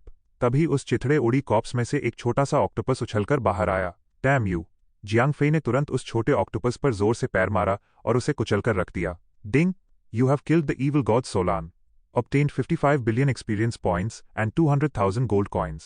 Obtained 5,000 reputation points from the entire faction. Ding! Congratulations player Verdio Glider for reaching level 88. All attributes plus 12. Gained 60 undistributed attribute points. Ding! You have eliminated evil god Solan. Your title has been promoted to Celestial's adversary. Ding! You have been baptized by the ancient god's blood. Your race has been evolved. You are now a Covet Nephilim. Ding! Your natural skill has been changed. Ding! You have been separated from the Nephilim. You have been separated from the Dark Faction. Ding! As you have obtained the Ancient God's blood, please decide if you would like to join the Ancient Gods. If you join the Ancient Gods, your level would be increased to level 105. You will also be promoted to a lower Celestial. However, if you join the Ancient Gods, you will be disqualified from the War of the Heavens. ये क्या हो रहा है? System notifications की लगातार झड़ी देखकर Jiang Fei का सिर चकरा गया। उस छोटे ऑक्टोपस को मारने के बाद ईविल गॉड सोलान के बचने का इकलौता चांस भी खत्म हो गया था। इतने सारे एक्सपीरियंस पॉइंट्स के साथ जियांग फेई तुरंत लेवल 88 पर पहुंच गया। इससे पहले जियांग फेई ने एक ओवरलॉर्ड को मारने के लिए नोम डिस्ट्रक्टिव सेटअप का इस्तेमाल किया था, लेकिन क्योंकि वो किल एक इंजीनियर्ड सेटअप की मदद से किया गया था, इसलिए उसे पूरा एक्सपीरियंस नहीं मिल पाया था। पर इस बार एनग्रेविंग के बाद हेवनली थंडर जियांग फेई की स्किल बन चुका था, इसलिए एक इंटरमीडिएट सेलेस्टियल को अकेले मारने का पूरा एक्सपीरियंस जियांग फेई को मिल गया था। इन सब के बावजूद लेवल का बढ़ना शायद जियांग फेई के रिवॉर्ड्स में सबसे छोटी चीज थी। ईविल गॉड सोलान को मारने के बाद जियांग फेई का टाइटल ड्रैगन स्लेयर और ड्रैगन एग्जीक्यूशनर टाइटल्स को पीछे छोड़ते हुए सीधा सेलेस्टियल्स एडवर्सरी में प्रमोट हो गया था। लेकिन ये उसके सबसे बड़े रिवॉर्ड्स नहीं थे। उसका सबसे बड़ा रिवॉर्ड ईविल गॉड के खून से बैप्टाइज होना था। अब उसकी रेस बदल चुकी थी। वो नेफिलिम और डार्क फैक्शन से अलग भी हो सकता था। जियांग फेई के पास अब एक एक्स्ट्रा ऑप्शन था। अगर वो एंशिएंट गॉड्स को ज्वाइन करने का फैसला करता तो वो तुरंत एक सेलेस्टियल बन सकता था। सच कहूं तो जियांग फे एक बहुत बड़े डायलेमा में फंसा था। बहुत कम प्लेयर्स ही तुरंत लेवल 105 तक पहुंचने और सीधा एक सेलेस्टियल बनने के लालच को रेजिस्ट कर पाते। लेकिन जियांग फे में ऐसी डील को एक्सेप्ट करने की हिम्मत नहीं थी। जियांग फे को अभी अभी ऊ येजी से कॉल्ड्रन ऑफ क्रिएशन मिला था और वो 4 सेजेस ऑफ द हेवंस का सक्सेसर बना था। अगर वो ह्यूमन रेस को धोखा देकर एंशिएंट गॉड्स को ज्वाइन कर लेता तो सच पता चलने पर ऊ येजी ना सिर्फ उसके डिवाइन ब्लैकस्मिथ के राइट्स छीन लेते, बल्कि वो इतने ज्यादा भड़क जाते कि खुद अपने हाथों से जियांग फे का मर्डर कर देते। लेवल 105 का लोअर सेलेस्टियल बनना नेफिलिम किंग और एम्परर पोसीडन के रैंक के बराबर था। भले ही जियांग फे को ऊ येजी के लेवल का पक्का नहीं पता था, पर ड्रैगन गॉड जिस तरह से ऊ येजी की रिस्पेक्ट करता था उससे जियांग फे को एक अच्छा खासा गेस लग गया था। अगर जियांग फे ऊ येजी का टारगेट बन जाता तो उसके पास छुपने या भागने की कोई जगह नहीं बचती। इसलिए भले ही एक एंशिएंट गॉड बनने की अपॉर्चुनिटी बहुत अल्यूरिंग थी, पर जियांग फे बस इसके सपने देख सकता था, इसे हकीकत बनाने की हिम्मत उसमें नहीं थी। जियांग फे शायद क्वेस्ट अगेंस्ट द हेवंस को इग्नोर कर भी देता, पर वो ऊ येजी के हाथों हंटेड डाउन होना बर्दाश्त नहीं कर सकता था। मैं एंशिएंट गॉड रेस को ज्वाइन करने से इनकार करता हूं। मैं क्वेस्ट अगेंस्ट द हेवंस को कंटिन्यू रखना चाहता हूं, जियांग फे ने जोर से कहा। Ding, you have rejected to join the ancient God's.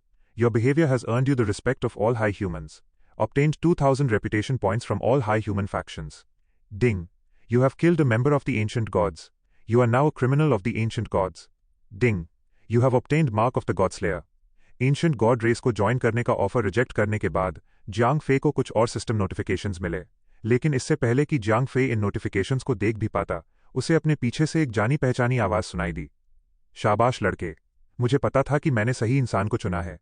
Dam! Jiang फे तुरंत पीछे पलटा और अचानक उसे अपनी पीठ पर पसीना बहता हुआ महसूस हुआ। उसके पीछे खड़ा इंसान कोई और नहीं बल्कि उसके इंस्ट्रक्टर ऊ येजी थे। शिट! अगर मैंने एंशिएंट गॉड को ज्वाइन करने का फैसला किया होता तो शायद मैं अब तक मर चुका होता। ये सोचकर ही जियांग फे कांप गया। वर्डियर ग्लाइडर, तुम एक अच्छे इंसान हो। तुमने मेरा टेस्ट पास कर लिया है। आज से तुम्हें डिवाइन ब्लैकस्मिथ का सक्सेसर बनने का मेरा फुल अप्रूवल मिलता है, ऊ येजी ने हंसते हुए कहा। Ding, your profession has been changed. ऊ येजी की बात के बाद जियांग फे को एक और सिस्टम नोटिफिकेशन मिला। टीचर, आप यहां क्या कर रहे हैं? जियांग फे ने क्यूरियोसिटी से पूछा। हे, जब से तुम्हें कॉल्ड्रन ऑफ क्रिएशन मिला है तब से मैं तुम्हें फॉलो कर रहा हूं। अगर तुम सोलान से नहीं मिलते तो मैं तुम्हारे लिए किसी दूसरे सील्ड एंशिएंट गॉड से मिलने का अरेंजमेंट कर देता। ऊ येजी हंसे। भले ही जियांग फे का ईविल गॉड सोलान से आमना सामना बस एक इत्तेफाक था, पर ऊ येजी ने जियांग फे को एक सेलेस्टियल बनने का लालच देने का प्लान पहले ही बना लिया था, वरना वो जियांग फे को हेवनली थंडर तैयार करने को कभी नहीं कहते। अगर मैंने पहले उस लालच में आकर हाँ कर दी होती तो क्या होता? जियांग फे ने बहुत संभल कर पूछा। मैंने सिर्फ तुम्हारे लिए 95 हेवनली थंडर्स तैयार रखे थे। ऊ येजी के चेहरे पर एक मुस्कान आ गई। ऊ येजी के चेहरे पर वो स्माइल देखकर जियांग फे के पूरे शरीर पर रोंगटे खड़े हो गए। Holy shit, 95 heavenly thunder's! क्या आप मुझे ब्लास्ट करके बिल्कुल बिगिनर स्टेज तक पहुंचाना चाहते थे? जियांग फे ने थूक गटकते हुए कहा। किस्मत से जियांग फे एक सेलेस्टियल बनने के लालच में अंधा नहीं हुआ था, वरना उसके इंस्ट्रक्टर ने अपने हाथों से जियांग फे की जान ले ली होती। बहुत बढ़िया। अब जब तुमने मेरा टेस्ट पास कर लिया है तो तुम मुझे ऑल्टर ऑफ द गॉड्स पर ढूंढ सकते हो, ऊ येजी हवा में गायब होते हुए बोले। हाय, जियांग फे कुछ कहने ही वाला था कि ऊ येजी गायब हो गए।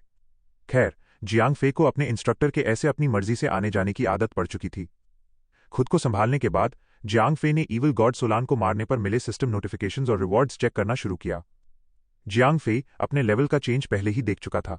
उसे अपने प्रोफेशन और रेस चेंजेस की ज्यादा टेंशन थी। नेम, वर्जियर glider race, covet nephilim, high human race, level 88, profession, beginner god of crafts, health points 119,840 mana points, 1,230 attack power, 30,992 physical defence, 13,103 magic defence, 6,425 interface पर एट्रीब्यूट्स देखकर लग रहा था कि जियांग फे के हेल्थ पॉइंट्स और अटैक एट्रीब्यूट्स उसकी profession और रेस बदलने की वजह से चेंज नहीं हुए थे। ऐसा लग रहा था जैसे प्रोफेशन और रेस के चेंजेस ने उसके एट्रीब्यूट्स के एग्जिस्टिंग ग्रोथ रेट पर कोई असर नहीं डाला था। लेकिन जियांग फे की नेचुरल स्किल डीमन मॉर्फ गायब हो चुकी थी। उसकी जगह बैटल स्टेट नाम की एक नई स्किल आ गई थी।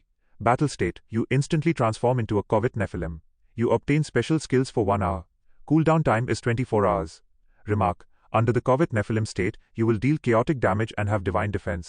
You have also obtained skills: Shadow Clone, Sudden Charge, Unholy Desire, and Conscience Control. Shadow Clone, you can summon 3 clones with the same abilities as your true form. However, clones cannot use skills. You and your clones can interchange locations at any time. The Shadow Clone can only be used once during each activated battle state. The clones will last until they are killed or when the battle state ends. Sudden Charge, instantly blink to a location in a short distance in front of you. The furthest distance is 200 meters. You can choose to blink on your own or with one of your clones. If you bring a clone with you, the clone will self-detonate after the blink and deal 3 of the clone's remaining health points as damage in a 10-meter radius. The damage dealt is chaotic damage and can ignore all defense methods. This skill can only be used 5 times in each activated battle state. Unholy Desire instantly increases your attack power and defense power. The level of increment can be chosen, the lowest being Onyx and the highest being 3x. You will lose mana points based on the level chosen. For 1x increment, you will lose 5% of your mana points every second, while 2x costs 10% and 3x costs 15% respectively. Conscience Control instantly gains control of an NPC or a player less than 5 levels above you. You can manipulate the target to behave in any way you like until your true body is attacked or when the controlled target dies. After the Unholy Desire is interrupted, you may not control the same target a second time within 1 hour. Damn! अपनी race change होने के बाद अपनी नई abilities देखकर Jiang फे खुशी से लगभग उछल ही पड़ा। ये नई एबिलिटीज उसकी डीमन मॉर्फ एबिलिटीज से कहीं ज़्यादा स्ट्रॉन्ग थीं। भले ही बैटल स्टेट ने डायरेक्टली उसके अटैक या डिफेंस को नहीं बढ़ाया था, पर इसने जियांग फे को केओटिक डैमेज दे दिया था। ऊपर से जियांग फे के पास डिवाइन डिफेंस भी आ गया था। इस वजह से वो लगभग सारी डिसेबलिंग स्किल्स के लिए रेजिस्टेंट बन गया था। सिर्फ स्किल बुक से मिलने वाली बहुत कम हाई टियर डिसेबलिंग स्किल्स ही उस पर काम कर सकती थीं। इसके अलावा वो चारों स्पेशल स्किल्स भी कमाल की थीं। एक साथ यूज करने पर वो जियांग फे को लगभग इनविंसिबल बना सकती थीं। खासकर कॉन्शियस कंट्रोल और शैडो क्लोन का कॉम्बिनेशन सबसे खतरनाक था। इन्हें एक साथ यूज करके जियांग फे को अब लोअर टियर ओवरलॉर्ड से डरने की कोई जरूरत नहीं थी। वो लोअर टियर ओवरलॉर्ड पर कॉन्शियस कंट्रोल का यूज कर सकता था और अपने क्लोन्स को उसे पीट कर मारने के लिए छोड़ सकता था। केओटिक डैमेज के साथ कोई भी ऐसा ओवरलॉर्ड जिसे जियांग फे कंट्रोल कर ले वो 1 घंटे से ज्यादा जिंदा नहीं बच सकता था। इस रेस में चेंज आने के अलावा जियांग फे का प्रोफेशन भी एडवांस डिवाइन ब्लैकस्मिथ से बदलकर बिगिनर गॉड ऑफ क्राफ्ट्स हो गया था। भले ही ये एडवांस्ड से बिगिनर होना एक डिमोशन लग रहा था, पर जियांग फे अभी ऊ येजी का सक्सेसर बना था। प्रोफेशन बदलने के बाद एक डिवाइन ब्लैकस्मिथ के तौर पर जियांग फे ने रोज कटर और इंस्टेंट आइस बर्स्ट समेत अपनी सारी प्रोफेशन रिलेटेड स्किल्स खो दी थीं। उसके पास पहले मौजूद ज्यादातर प्रोडक्शन इंटरफेसेस पूरी तरह से गायब हो चुके थे। उन सब की जगह 3 गॉड ऑफ क्राफ्ट स्किल्स वाले एक नए प्रोडक्शन इंटरफेस ने ले ली थी। नए प्रोडक्शन इंटरफेस की मदद से जियांग फे स्मेल्टिंग इक्विपमेंट और ऐसी ही बाकी चीजों को यूज करने की लिमिटेशंस को पार कर सकता था। अब वो जब चाहे और जहां चाहे इक्विपमेंट क्राफ्ट कर सकता था और इसके लिए उसे वापस ब्लैकस्मिथ शॉप जाने की जरूरत भी नहीं थी। Master of Crafts, you can now ignore the difference in professions and are able to use all recipes. Moreover, you can use the equipment and weapons from all classes without any limitation. Crafting's Authority, Beginner, you can now change a single attribute when creating items using a recipe. Light of Craftsmanship, Beginner, all items created by you have a 30% chance to become 1 tier higher. ये definitely एक bugged profession है। अपने नए profession attributes check करने के बाद Jiang फे खुशी से झूम उठा।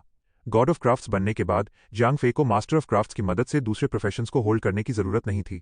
ऐसा इसलिए था क्योंकि वो एक ऑलराउंडर था जिसे अपनी टेक्निक्स को ट्रेन करने की कोई जरूरत नहीं थी। अब वो रेसिपी के टाइप या लेवल की लिमिटेशंस के बिना कोई भी रेसिपी यूज कर सकता था। रेसिपीज के अनरिस्ट्रिक्टेड यूज के अलावा जियांग फे अब अपनी मर्जी का कोई भी इक्विपमेंट पहन सकता था। वो अब बिना किसी अटैक एट्रीब्यूट्स वाले उस घटिया हैमर को यूज करने तक लिमिटेड नहीं था। अब वो किसी भी क्लास के वेपन्स यूज कर सकता था। क्राफ्टिंग्स अथॉरिटी तो और भी कमाल की थी। इसकी वजह से जियांग फे रेसिपी की लिमिटेशन को ओवरराइड करके अपनी मर्जी से किसी एक एट्रीब्यूट को बदल सकता था। ऊपर से ये अभी सिर्फ बिगिनर स्टेज पर था। एक बार जियांग फे प्रॉपर गॉड ऑफ क्राफ्ट्स बन जाता तो स्किल का लेवल डेफिनेटली बढ़ जाता। तब तक वो रेसिपी के और भी ज्यादा एट्रीब्यूट्स को बदल पाता। उसके पास अपने हिसाब से इक्विपमेंट बनाने की ट्रू एबिलिटी आ जाती। आखिरी स्किल लाइट ऑफ क्राफ्ट्समैनशिप भी क्राफ्टिंग्स अथॉरिटी जैसी ही थी। स्किल का लेवल जियांग फे के प्रोफेशन लेवल के हिसाब से बदलता था। जियांग फे को तो ये भी यकीन था कि एक बार light of craftsmanship highest level तक पहुंच गई तो उसके इक्विपमेंट्स और % सक्सेस रेट के साथ एक टियर और आगे बढ़ जाएंगे। इसके साथ जियांग फे नॉर्मल से 3 टियर्स ऊपर के अमेजिंग आइटम्स भी बना सकता था। भले ही गॉड ऑफ क्राफ्ट्स बनने के बाद जियांग फे ने अपनी बैटल टाइप प्रोफेशन स्किल्स खो दी थी, पर अब उसे इस बात से कोई फर्क नहीं पड़ता था। उसे जिस भी स्किल या एट्रीब्यूट की जरूरत होती वो उसे अपने बनाए हुए इक्विपमेंट में एडिट कर सकता था।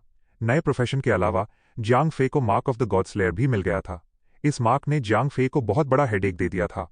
Mark of the god slayer unactivated, you deal 120% damage to ancient gods.